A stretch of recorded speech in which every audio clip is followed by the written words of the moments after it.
摆正一下位置。Hello， 大家好。今天呢是我的第2次视频，今天我想就作为一个新人 UP 主，粉丝量仅为个位数的不能再新的新 UP 主，来给大家做个自我介绍，你们也可以当做是接老李行为。好，首先第一个问题就是 Who I am。想丑陋啊，就是化过妆的样子就已经化了妆就也只能到达能看的地步，更不要说我的素颜了。等会给大家放一张照片啊，那就是我早上刚起床的鬼样子。然后就是贫穷，真的贫穷，真的没骗你。看我基本没有零用钱啊，没有零用钱。大家看一下我的钱包啊，钱包，我一个学期就攒了200块钱啊，200块钱。为什么我要给大家看现金呢？因为我这个人啊，我还是喜欢实实在在的钱的，所以我有存款都是把它体现出来，提成现金存在身边的。可就是这样，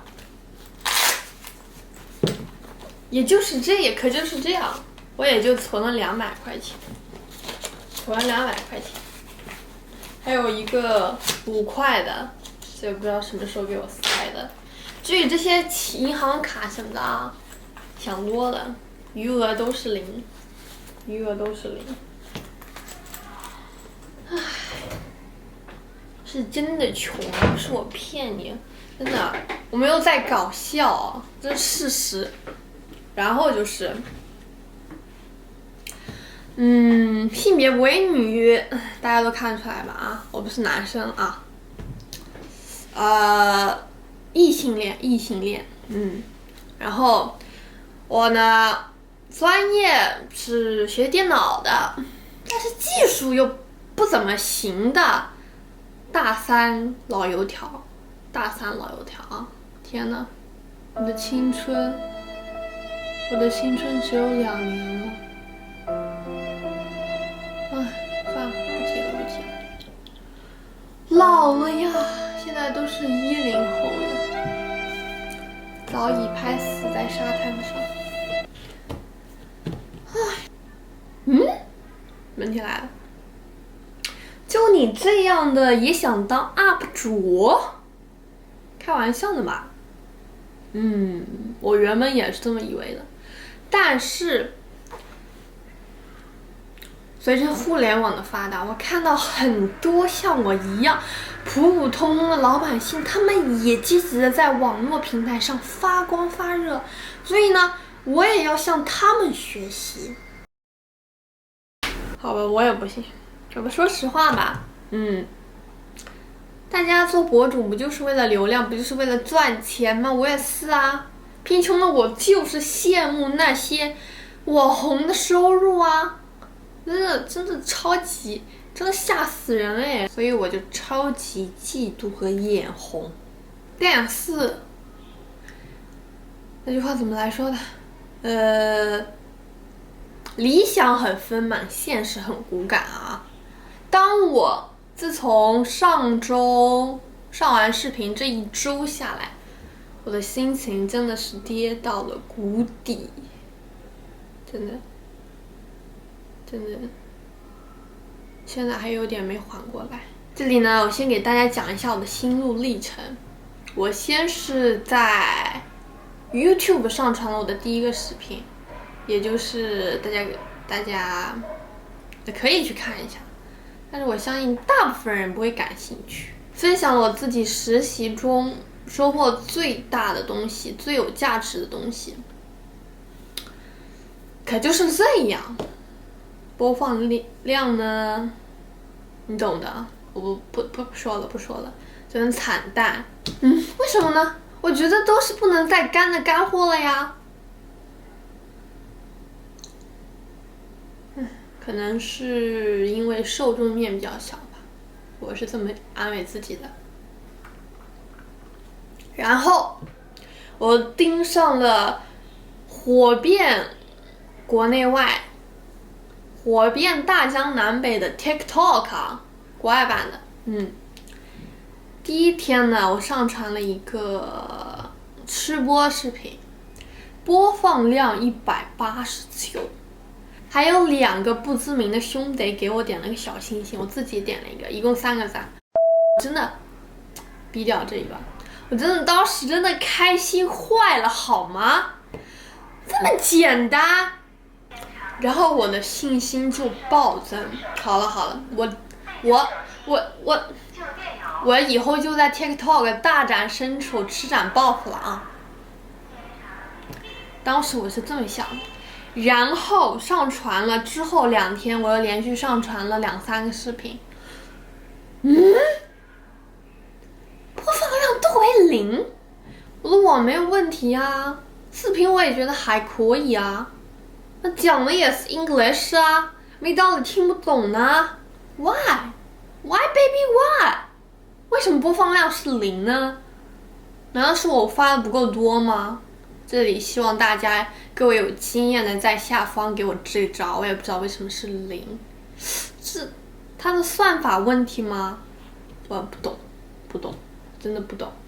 这里你可能就会奇怪了，好好的 Chinese people 为什么要跑到国外去跟老外抢流量呢？原因很简单啊，就是因为我脸皮薄，我怕上传到国内的视频会有熟人看到，会觉得很丢脸，就是这么一个原因啊，不是因为我英语有多么的好，我英语很烂。天哪！作为一个不知名中的不知名 UP 主，你居然还怕被别人看到遭笑话？是谁给你的自信啊？谁给你的自信？你的视频能被这么多人看到？对，是的。然后我现在是想开了，然后好了嘛，我就鼓起勇气又一路辗转到小红书，因为大家最近很火嘛。我作为一个女生，也是天天刷小红书，哇，里面这个漂亮美女啊、美食啊、炫富的呀，真的是刷就停不下来。我感觉比抖音的毒瘾还大。我感觉小红书嘛，不就是天天分享日常吗？生活日常吗？我也会呀，谁还没个生活日常了，是不是呢？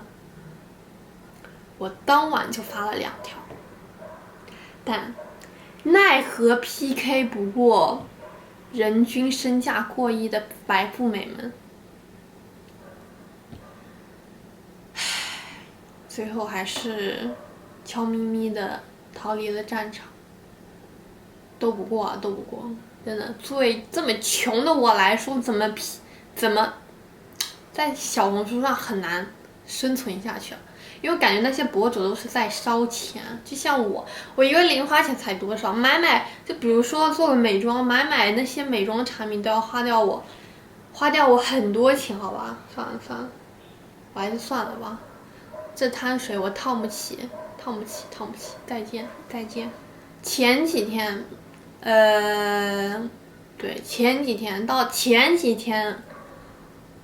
那一周啊，我的心情都是超级差，脾气也很烂，真的，还跟我妈拌了一场大嘴。然后我机敏的下巴立马爆了2颗大痘，到现在都没好。那生动体现了我心中的焦虑和郁闷。就在前天半夜，我在床上辗转反子，终于想通了一个不能再简单的道理，就是做事真的不能浮躁。真的，我突然回想起我初中班主任说的话，做事真的不能浮躁，不要总是抱着功利性的心态去做视频，想着下次视频一定要爆。那我觉得你这天天心理压力得多大呀？是不是？唉，端正心态，我觉得我现在心态已经算是挺好的，佛系制胜。好了，冷静下来之后，我就开始分析了啊。就目前为止呢，就根据平台数据，YouTube 现在的播放量还在陆陆续续的零星半点的增长，其他2个短视频平台就因为前期没有达到小爆嘛，后面就没有再给我分配流量了，就所以播放量就永远的暂停了。可能之后会有零星半点的话，反正是没希望了。所以我就目前得出了一个小小的总结，就是还是最稳妥的办法还是用心做内容吧。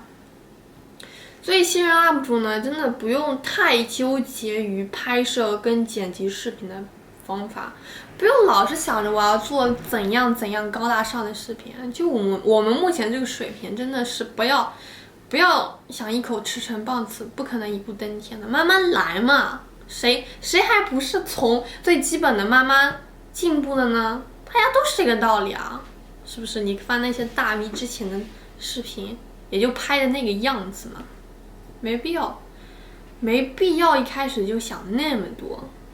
我相信呢，只要你的内容够好，观众还是愿意听你娓娓道来的，这一点要自信的。还有一点呢，也是对我自己的一个建议，就是如果你有想到好的 idea 呢，就赶紧行动，就立马付诸行动吧 ，OK？ 只有当我们跨出了第一步呢，才知道接下来改进的方向。没必要在一开始就把所有的东西都详细的考虑周到了之后，然后再行动。真的到最后你就会发现，跟你刚开始想的这个路子啊，它已经不太一样了，它就已经偏掉了。好了，除了我以上悲惨的经历，我今天更想来和大家聊一聊我有哪些收获。收获嘛，收获才是最重要的。首先第一肯定是写稿，因为我从小就缺乏就是即兴表达的锻炼，所以我的表达逻辑就一直非常的欠缺，所以我就必须通过写逐字稿来提升我口头表达的流畅度。那讲到写稿呢，我一开始会做一个思维导图，就是罗列一下我要讲的要点，罗列一下整理一下大致的框架，然后再根据各个要点呢写一下逐字稿。相比于之前那个抗拒写作，高考作文最后5分钟还在想怎么凑800字的我来说，无疑是个很大的进步。那还有呢，就是剪辑视频啦、拍摄啦，怎样给我的相机调整参数能达到一个比较好的观感，怎样给视频啊添加字幕等等。这就是自媒体的魅力，即自我驱动型的学习与创作，就是通过不断的对外输出，倒逼自身的成长。所以呢，就算我最后还是个平平无奇的无名小卒，但我还是不会后悔。为什么呢？因为我收获的不仅仅是流量，更是不断输出后对我自己的一个提升。良好的写作和表达是可以让我们获益一生的技能，这点我觉得大家应该都要明白。所以大家如果想要锻炼这部分的技能，做自媒体绝对是成本最低的方法。因为成本很小啊，就算你写的再差，那又不能怎么样。就算我视频拍的再烂，那又能怎么样呢？我又不会少块肉，是不是？我的钱包又不会因此瘪掉，是吧？好啦，最后我想和大家聊一下我今后的创作方向，就是比较杂，比如生活类的 vlog 呀，然后还有我自己的护肤方法，主要针对痘痘肌啊，想和大家分享一下我这几年对于在痘痘上都踩过哪些坑，还有可能影视剧吐槽吧，因为我自己是个资深剧迷哦。还有就是我自身所学专业内容的分享。至于其他的内容呢，我以后想到再和大家分享吧。另外，关于我的这种拍摄设备还有剪辑软件啊，我会写在视频简介的下方，大家可以去看一下。